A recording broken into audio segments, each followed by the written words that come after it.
안녕하세요. 한국환경연구원의 김우정입니다. 오늘 발표기에 주셔서 감사드리고요. 제가 일찍 왔는데 발표 연습 뒤에서 하느라고 인사 못 드렸고 정해진 시간 안에 잘 말씀드리겠습니다. 의뢰를 받았던 게 앞에서 주로 얼마나 많은 물이 필요하고 어떻게 공급할지에 대해서 말씀을 주셨다면 조금 더 다른 차원에서 어떻게 하면 물을 더 효율적으로 지속 가능하게 공급하고 이용할 수 있을지에 대해서 말씀드리고자 합니다. 계속 말씀해 주셨는데 우리나라도 그렇고 외국도 그렇고 물을 가장 많이 사용하는 부분 농업이지만 가장 늘어나는 부분은 이제 도시화가 진행되니까 저기 생활용 수고요. 보시는 것처럼 주로 공업이 많이 발달하는 중국, 아시아 지역에서 공업용 사용량이 증가하고 있습니다. 우리나라 그 다음에 이제 양이 늘어나는 것뿐만 아니라 질적으로도 이제 관심이 드는데 이 반도체 공장 같은 경우는 먹는 물보다 더 좋은 수질의 초순수가 필요하다고 하는데 양 자체도 많지만 만약에 원수가 되는 하천수든 댐 용수가 수질이 나빠진다면 저 초순수를 생산하는데 더 많은 양의 물이 필요하고 더 많은 에너지와 약품이 필요하게 됩니다. 그래서 이제 필요한 양만큼의 수자원을 확보하는 것, 그 다음에 그 수질이 좋은 것, 이 두 가지가 모두 산업 성장의 중요한 요건이 되겠습니다. 앞에서 이미 말씀해 주셨는데 2024년에 나온 그 수도 기본계획이라는 게 있고 여기에는 이제 그 오늘 말씀하셨던 국가산업단지에 관련된 용수수요가 반영된 결과인데요. 한강 유역을 중심으로 공업용 수요가 앞으로 증가할 것으로 예측이 되고요. 오른쪽 그림에서 보시는 것처럼 우리가 인구가 더 이상 증가하지 않으니까 생활용수 증가 수준은 거의 미미한데 공업용수가 현재보다 약 19% 늘어날 것으로 전망이 됩니다. 이제 우리는 과거부터 가능한 수자원을 선제적으로 개발해가지고 안정적으로 공급해서 이제 경제 발전에 차질이 없게 그렇게 진행이 되어 왔고요. 어떻게 공용수를 사용하는지, 그러니까 어떤 수원들을 사용하는지 보면 수원만 따지면 왼쪽 그림에서 보시는 것처럼 한 3분의 1은 댐, 3분의 1은 하천, 3분의 1 지하수 해서 마치 수원이 여러 가지 다변화된 것처럼 보이는데요. 각각 수원에서 산업단지 몇 개가 의존하는지를 보니까 절대적으로 댐과 하천에 의존하고 있습니다. 당연히 댐과 하천에 물을 끌어오는 게 편해서 그러겠죠. 근데 문제는 댐과 하천은 가뭄이 들어서 비가 적게 오면 이제 물 부족이 일어날 가능성이 높은 그런 또 한계점도 있습니다. 그리고 오늘 아침 말씀해 주신 것처럼 필요한 물은 일단 있는 물을 가장 효율적으로 이용하고 두 번째 남는 물을 다른 지역으로 넘겨가지고 하는 부분, 그리고 아래 보시는 것처럼 해수담수를 통해서 대체 수자를 공급하는 부분들이 반영되어 있습니다. 이렇게 이제 안정적으로 공급하는 측면에서 지금까지의 그 정책 또는 사업 대책들이 매우 효과적이었는데 이제 그 이면이 있는데요. 이 왼쪽 그림은 각 지자체 또는 유역별로 자기가 공급하는 상수도 중에서 얼마나 많은 물을 자기 지자체에 대해서 취수하는지를 보여주는 그림인데요. 당연히 물이 많은 곳에 꼭 사람이 많이 살거나 물이 많은 곳에 경제가 발전하는 건 아니니까 어쩔 수 없이 그 행정구역 바깥으로부터 물을 갖고 올 수밖에 없습니다. 그런데 보시는 것처럼 특히나 경기도와 충남 서부 지역은 그 외부의 수자원을 의존하는 수준이 80% 이상으로 매우 높다는 그런 측면이 있고요. 근데 이건 어쩔 수 없다 하더라도 오른쪽 그림에서 보시는 것처럼 이렇게 외부의 수자원을 의존하는 그 경향이 점점 더 심화되고 있습니다. 보시면 2000년 이래로 저희 연구원의 다른 박사님 분석한 결과에 따르면 꾸준히 지방자치단체들이 자기들의 지방상수원을 폐쇄하고 광역상수원으로 의존하고 있습니다. 그렇게 되니까 결과적으로 왼쪽 그림에서 보시는 것처럼 충남 지역 같은 경우는 거의 금강 담보특댐 하나, 그러니까 대청댐 하나에 의존하는 그런 상황이 되고 있고 이제 그런 것들이 혹시나 모를 가뭄에 대해서 취약성 높이는 그런 위험으로 작용하고 있고요. 그리고 이제 뭐 물을 한쪽 유역에서 다른 쪽 유역으로 넘기는 것 자체가 뭐 특별한 일은 아니고 다른 나라에서 많이 하고 있는 건데 미국이 넓은 땅인데도 불구하고 물을 보내는 것과 물을 받는 곳의 기상 상황을 비교를 했더니 많이 떨어지는 지역이지만 결국 물을 받는 쪽이 가뭄이 들면 물을 보낸 쪽도 가뭄이 든다고 그렇게 합니다. 그러니까 이 남는 물을 보낸다고 하는데 가뭄이 때는 양쪽 다 가뭄이 들기 때문에 이제 보내는 그 유역에서도 하류의 유량이 줄어들어서 생태적으로나 이제 사회 경제적으로 문제가 벌어져서 이 저자는 그렇기 때문에 유역 간 물 이동이 물 부족을 해결한다기보다는 물 부족 지역이 대체된다 이렇게 설명을 하고 있습니다. 그리고 이제 이 그림은 하천에서 1년에 그 취수할 수 있는 양 중에 생태계가 이제 필요한 양을 뺀 다음에 그 중에 얼마나 이제 생활 공업 용수로 사용하는지 농업까지 포함해서 취수하는지 그 비율을 보여주는 건데요. 이제 우리는 워낙 그 인구 밀도 높기 때문에 인구 밀도가 낮고 숫자원량이 많은 핀란드 이런 데에 비하면 당연히 비교할 수가 없을 텐데 우리는 굉장히 가능한 양 중에서 매우 많은 양을 취수하고 있는 상황입니다. 이게 지금 이걸 이제 국가별 물 스트레스라고 하는데요. 이런 식의 그런 그 평가 또는 지표가 뭐 특정한 환경 관련 연구소 이렇게 해서 그런 데서 개발된 게 아니라 UN 차원의 그 지속개발 목표, 그러니까 그 중에서 물과 관련된 지속개발 목표 중에 하나입니다. 그러니까 물과 관련된 지속개발 목표가 뭐 안전한 물, 뭐 위생적인 뭐 하수, 위생, 물과 위생 이렇게 있는데 그거 외에도 그 생태계 측면에서의 그 지표인 거고요. 그런 측면에서 봤을 때 한국은 이미 매우 높은 수준으로 물을 끌어서 이용하는 그런 상황입니다.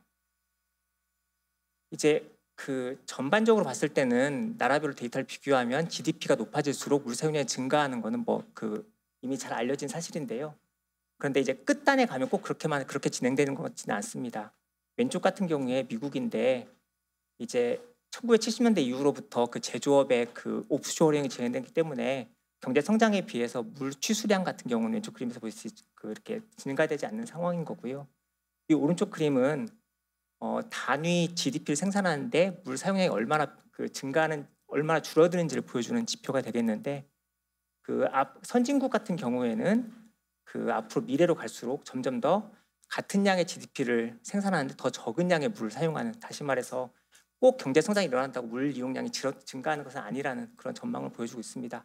그러니까 우리도 당장은 그 산업단지 용수가 필요하고 그러긴 하겠지만 장기적으로는 이렇게 좀 더 지속 가능한 방향으로 그 물을 사용하는 방안에 대한 고민이 필요한 거고요. 그리고 그런 측면에서 봤을 때 강조하고 싶은 내용은 우리가 이제 그 산업이 어떻게 될지도 좀 불확실하고 기후변화로 물을 어떻게 공급할 수 있을지 불확실한 상황에서 수요 관리는 어쨌든 간에 실패할 일이 없는 그런 대안이라는 장점이 있습니다. 뭐 다른 장점이 또 있지만 무엇보다도 기본적으로 댐을 짓거나 공급 관로를 건설하는 게 워낙 비용이 많은 드는 그 사업이다 보니까 이 수요 관리를 통해서 그 양을 자체를 줄이는 게 이제 사업비를 줄이는, 그다음 다시 그 이후에 운영 관리비를 줄이는 그런 효과들이 있습니다. 우리도 그 동강댐 그 건설 100주년을 계기로 수요 관리가 많이 이루어졌고요. 특히나 공급 단계에서 누수 관리를 통해서 그 물 낭비를 줄이는 부분에 대해서 혁혁한 성과를 얻었고, 서울시처럼 대도시, 그다음 수자원공사가 위탁 운영하는 지방 도시들 같은 경우에는 세계적으로 봤을 때도 매우 높은 수준의 그 유수율, 다시 말해 낮은 누수율을 보이고 있습니다. 다만 그런 그 수요 대책들이 너무나 그렇게 관망, 이렇게 공급 중심에만 되어 있고 다른 부분에 이제 약한 측면이 있는데, 지금 이 표는 수요 관리라 말할 수 있는 여러 가지 대책들이 존재하는 걸 보여주는데요. 우리나라의 가장 큰 장점 중에 하나는 수요 관리의 기본이 각각 사람들 또 각각 기업들이 얼마나 많은 물을 사용하는지 계측하는 것, 미터링이 가장 중요하다고 그러는데 우리는 그런 측면에서 매우 잘 돼 있는 그런 장점이 있는데, 다만 다른 나라 비교했을 때 이 빨간색으로 표시했던 거, 예를 들어서 업종별로 많이 물을 쓰는 그 부분에 대한 관리라던가 또는 가격을 통해 가지고 수요를 그 조절 또는 억제하는 이런 부분들이 많이 미흡한 상황입니다. 그리고 오른쪽 맨 아래를 보시는 것처럼 저희가 제한된 자원을 공급할 때는 보통 새로 들어오는 신규 사업자에 대해서는 보다 높은 효율을 요구합니다. 왜냐하면 그만큼 이제 점점 더 부족해지는 자원들을 쓰는 거니까요. 그런 부분에 대해서 이제 저희가 더 현명하게 그 물이라는 자원을, 제한된 자원을 이용하는 측면에서 부족한 점이 있는 상황입니다.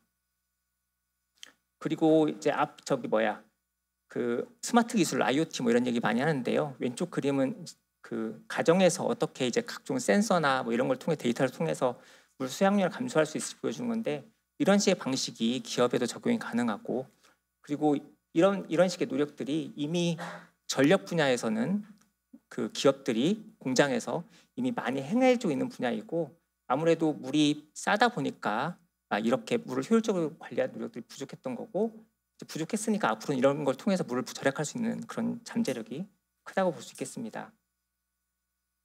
그 다음에는 수요 관리와 동시에 또 할 수 있는 게 이제 지표수 말고 다른 수자원을 이용하는 부분인데요.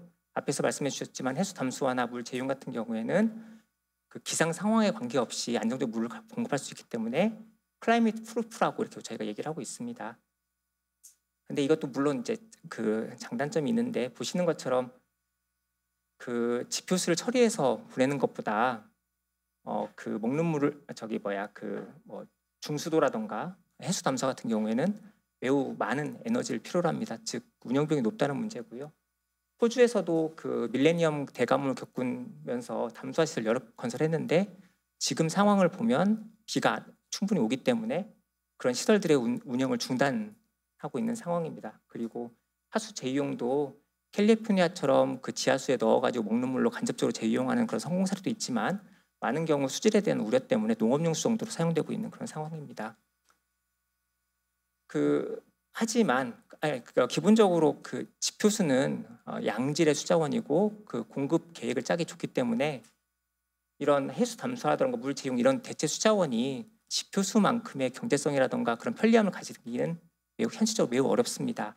다만 물이 부족한 지역에서 만약 그 지역에 철강이나 석유화학처럼 절대로 운영이 중단되면 안 되는 그런 산업이 있을 때, 이런 산업 같은 경우에는 뭐 비즈니스 연속성 측면에서 이렇게 대체 수자원을 도입할 여지가 있다고 그렇게 생각이 되고요. 또 한 가지 강조하고 싶은 게, 지금까지의 물 제용이든 수요 관리든 다 이게 개별 시설, 개별 하수 처리장, 개별 지자체에 대해서 이렇게 저희가 고민을 하고 있거든요. 그런데 그 기본적 하수 처리 시설은 그 지역의 말단에 위치해 있고, 물을 필요로 하는 시설들이 꼭 그 옆에 있다는 보장이 없습니다. 그렇기 때문에 가능한 한 광역적으로 인접한 지자체까지 고려해가지고 남는 물이 어디이고 공급 가능한 양이 어디이고 그다음 수요하는 곳이 어디인지에 대한 그런 찾는 노력들이 필요한 상황입니다. 그다음에 또 한 가지가 폐수 재이용인데요. 이제 기본적으로 그 폐수는 유해한 물질이 함유되어 있어가지고 이 폐수의 일부를 다른 데로 돌리거나 이 폐수를 뭔가 희석하거나 그런 것들에 대해서 우리가 매우 엄격하게 규제하고 있습니다. 그럼 잘 생각해 보시면 여수 뭐 석유화학단지 이런 데서는 A라는 공장에서 만들어진 부산물이 B 공장의 원료로 사용되고 이런 식으로 해서 그 안에서 이제 순환 이용하는 구조가 만들어져 있거든요. 저희도 안전하게 폐수가 관리되어 가지고 최종적으로 배출되는 부분이 관리가 된다면 그 산업단지 내에서도 꼭 수돗물처럼 맑은 물이 필요하지 않는 기업들은 옆에 공장에서 만들어진 그 폐수나 또는 1차 처리된 폐수를 조금 더 처리해서 다시 자기네들 공정수로 이용한 이런 식의 대안이 가능하다고 생각이 됩니다. 그리고 이제 이런 재이용이든 뭐든 간에 일할 때는 항상 중요한 게 에너지 측면인 거고, 기본적으로 지표수 공급하는 것보다는 대체 수자원이 거의 대부분 그 탄소 배출 증가를 야기하기 때문에 가능한 한 그 탄소를 상쇄하는 그런 방안이 같이 마련돼야 하는 거고요. 마지막으로 제안을 받았던 주제 중에 하나가 기업의 역할인데요. 이제 우리 공공의 아젠다이기 때문에 이런 부분은 저희가 많이 연구를 못한 부분인데, 다행스럽게 찾아보니까 반도체 생산 기업들 중에 선도적인 기업들은 이미 자기들 스스로 이렇게 물을 재이용하거나 줄이는 그런 목표를 설정하고 있었습니다. 가장 많은 게 물 이용 효율화하는 것, 두 번째 재이용을 통해서 새로운 물을 억제하는 것, 그다음에 특이하게 이렇게 넷 포지티브한다 이런 얘기가 있었는데, 어떻게 하나 봤더니 자기들이 만약에 1000톤의 물을 하루에 쓰면은 하루에 1000톤이 흐르는 하천을 복원하는 방식으로 이렇게 하더라고요.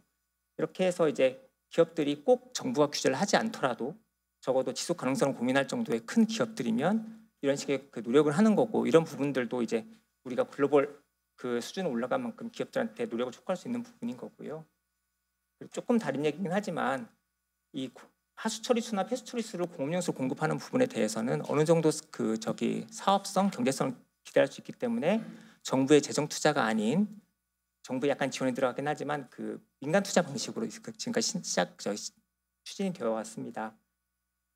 이게 아주 활성화되진 않았지만 그래도 이런 식의 그 시장이 산업 생태계가 만들어졌다는 데 의의가 있다고 생각이 되고요. 이제 이런 부분들이 앞으로 이제 이런 시장 생태계가 커지면서 이제 지속 가능한 방법으로 산업단지가 물을 조성할 수 있는 그런 방안들을 찾지 않을까 생각합니다. 결론을 말씀드리면, 지금 반도체 이런 것처럼 아주 적시에 아주 빠른 시기에 그 물을 공급하는 게 중요한 부분에서는 지표수를 공급하는 대안이 당연히 가장 우리가 선택할 수 있는 대안인 거고요. 이렇게 속도가 강조되는 환경에서 어떤 대안들을 고려하는 건 매우 어렵습니다.